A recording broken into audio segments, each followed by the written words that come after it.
യുദ്ധത്തിന് ചർച്ചകളിലൂടെ പരിഹാരം കാണാൻ കഴിയാതിരുന്നാൽ ഇറാന്റെ ഖാർഗ് ഉൾപ്പെടെ ദ്വീപുകൾ പിടിച്ചെടുക്കാൻ US നീക്കം സജീവമാക്കി. നിലവിലെ ചർച്ചാവാദങ്ങൾ പോലും മറ്റൊരു യുദ്ധത്തിനുള്ള മുന്നൊരുക്കമായാണ് ഇറാൻ കാണുന്നത്. ഇത് കണക്കിലെടുത്ത് ഇറാനും തയ്യാറെടുപ്പ് സജീവമാക്കുകയാണ്. ഇനിയുള്ള നീക്കങ്ങൾ യുദ്ധത്തിൽ ഇരു കൂട്ടർക്കും നിർണായകമാണ്. ഇറാനുമായി ചർച്ച നടക്കുന്നു എന്ന നിലപാടിലാണ് ട്രംപ്. പക്ഷേ ഏതെങ്കിലും നിലക്ക് അതിന്റെ ലക്ഷണമൊന്നും ഇറാൻ കാണിക്കുന്നുമില്ല. രണ്ടു കൂട്ടരും അടുത്ത യുദ്ധഘട്ടത്തിലേക്ക് നീങ്ങുമെന്നാണ് റിപ്പോർട്ടുകൾ. യുദ്ധം മറ്റൊരു ഘട്ടത്തിലേക്ക് കടക്കുമെന്ന് ഇന്ന് പോളണ്ട് പ്രസിഡന്റും ഇന്റലിജൻസ് റിപ്പോർട്ടിന്റെ അടിസ്ഥാനത്തിൽ പറഞ്ഞിരുന്നു. ചർച്ച എളുപ്പമാകില്ലെന്നാണ് ചൈനയുടെയും വിലയിരുത്തൽ. ഇതിനിടെ ഇന്ന് ഇസ്രായേൽ ഇറാന്റെ വിവിധ വ്യാവസായിക കേന്ദ്രങ്ങൾ തകർക്കുന്നുണ്ട്.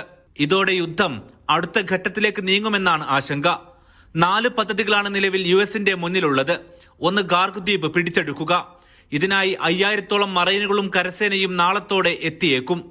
ഒരേ സമയം കടൽ വഴിയും കരവഴിയും കയറിയിറങ്ങുകയാണ് ലക്ഷ്യം.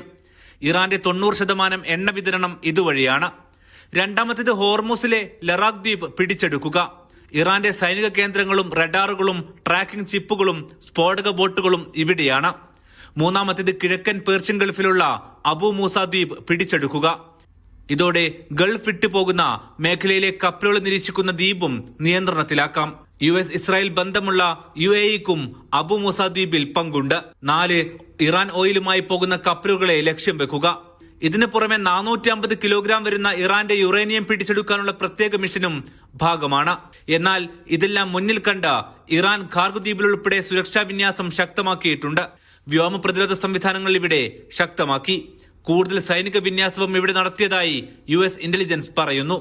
അഥവാ ദ്വീപ് പിടിച്ചെടുക്കുന്ന സാഹചര്യമുണ്ടായാൽ അതിനെ നേരിടാൻ കടൽ ബോംബുകളും ബോട്ടുകളും സ്വയം പൊട്ടിത്തെറിക്കുന്ന വസ്തുക്കളും ഇറാൻ സ്ഥാപിച്ചതായി US കരുതുന്നു. കരയുദ്ധത്തിലേക്ക് പോയാൽ വൻ ആൾനാശമുണ്ടാകുമെന്നും സൈന്യത്തിന് തിരിച്ചടിയാകുമെന്നും USൽ തന്നെ ആഭ്യന്തര മുന്നറിയിപ്പുണ്ട്. ഈ മേഖലയിൽ USും ഇസ്രായേലും നടത്തുന്ന ഏത് നീക്കവും ഇനി ആഗോള വിപണിയെ ഒറ്റയടിക്ക് ബാധിക്കും. അത് കണക്ക് കൂട്ടിയാണ് ഇറാന്റെ നീക്കങ്ങളെല്ലാം. പിടിവിട്ടാൽ ഗൾഫിലെ എണ്ണപ്പാടങ്ങളും ഇറാൻ ലക്ഷ്യം വെക്കും. അതവർ നേരത്തെ പ്രഖ്യാപിച്ചിട്ടുമുണ്ട്. ഈ തിരിച്ചടികളെല്ലാം ഭയന്നാണ് US ചർച്ചകൾ വേഗത്തിലാക്കുന്നത്. എന്നാൽ ഇതിന് അനുകൂലമായ നിലയിലല്ല ഇറാന്റെ നീക്കങ്ങളൊന്നും. ചർച്ചകൾക്ക് കാത്തിരിക്കാതെ US കബളിപ്പിക്കുമെന്ന് തന്നെയാണ് ഇറാൻ കരുതുന്നത്. അതിനാൽ മേഖലയിൽ ഇനിയുള്ള ദിനങ്ങൾ ആശങ്കയുടേതായിരിക്കും.